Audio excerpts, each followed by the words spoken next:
السلام عليكم، ازيكم يا حبايبي؟ عاملين ايه؟ يا رب تكونوا بخير.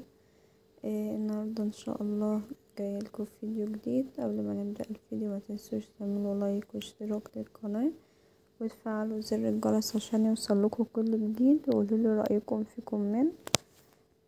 اول حاجه ان شاء الله هنعمل مع بعض النهارده حمام محشي بالرز والكبد والقوانص. طبعا بنجيب الكبد والقوانص بتاعتنا بتاعه الحمام وبنبدأ نحمرها بمعلقتين زبدة، وبنضيف عليها بصلاية متقطعة صغير ونشوح فيهم لحد البصلة بتاعتنا ما تتبل والكبد والقوانص بتاعتنا تتحمر. بعد كده بنضيف عليهم كوباية رز او الرز على حسب كمية الحمام اللي انت عاملاها، ونبدأ نشوح الرز بتاعنا بالكبد والقوانص والبصل كده لحد ما ياخد اللون الذهبي بتاعه معانا، عشان يبقى لونه ذهبي زي ما انتوا شايفين كده. بعد كده بنبدأ نضيف كوباية ونص مية او كوبايتين مية برضو على حسب عبار الرز، ونسيب الرز يستوي نص سوا معانا كده ويتشرب شوية صغيرين عشان ما ياخدش وقت في السوا معانا في الحمام.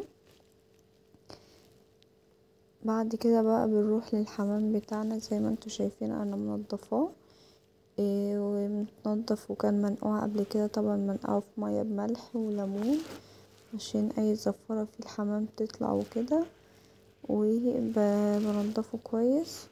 بعد كده بقى جبته حشيته. طبعا انتوا عارفين بتحشي ازاي، يعني من عند الرجلين الفتحة كده وندخل في الزور، وما نكبس الرز قوي في الزور وفي البطن عشان الحمام ما يتفتحش معانا. بعد كده بقى بنروح نحط مية على النار، بنقطع طماطمايه وبصلايه. بعد المية ما تغلي بننزل البصل والطماطم وطبعا حبهان ولوري.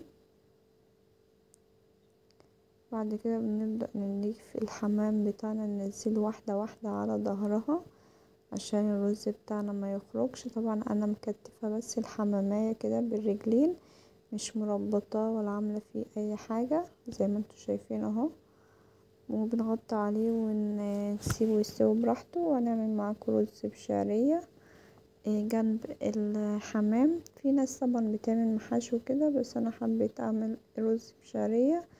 حمرت الشعرية وضفت الرز وبنزل المية وبسيبه يستوي بقى براحته. بعد كده كان الحمام بتاعي استوى معايا دوب مخدش نص ساعة، وطلعته هبدأ احمره في الزيت على النار. ممكن تشوحيه بالزبدة، وده كان الشكل النهائي. يا رب الفيديو يكون عجبكم، ما تنسوش تعملوا اشتراك للقناة وتقولوا رأيكم في كومنت.